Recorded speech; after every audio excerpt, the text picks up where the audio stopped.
কেমন লাগছে সবার? একদম সাধারণ প্রাণা এনার্জি। আমি এখানে এসেছি কলকাতা থেকে।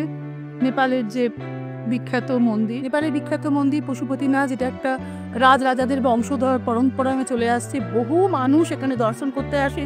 আমিও সেই উদ্দেশ্যে এলাম, বাবার কাছে মানত করে রাখলাম যাতে আমার পরিবার সকলেই যেন ভালো হয়। সেই মনোবাঞ্ছা নিয়ে এখানে এলাম। অপূর্ব সুন্দর। বাবার তো ভেতরে আমরা দর্শন করলাম, আমাদের সঙ্গে অনেকেই আছেন, তারাও সবাই একসঙ্গে সকালবেলায় বেরিয়েছি। এখন আমরা পুজো দিয়ে সব কিছু সেরে পুজো দিয়ে বেরিয়ে এলাম। ওয়ান্ডার ভিশন ট্যুর এবং সৌরভ দত্ত তত্ত্বাবধানে আমরা এসছি ট্রাভেলে, আমরা আমাদের ফ্যামিলি সবাইকে নিয়ে। এবং এটা আমাদের ফার্স্ট এক্সপিরিয়েন্স সৌরভদার সঙ্গে। ভীষণ ভালো এক্সপিরিয়েন্স, ভীষণ ভালো ওয়েল ম্যানেজমেন্ট। আজকে সকালে আমরা পশুপতিনাথ টেম্পল ভিজিট করেছি, এখন আমরা স্বয়ম্ভূনাথ টেম্পল ভিজিট করেছি।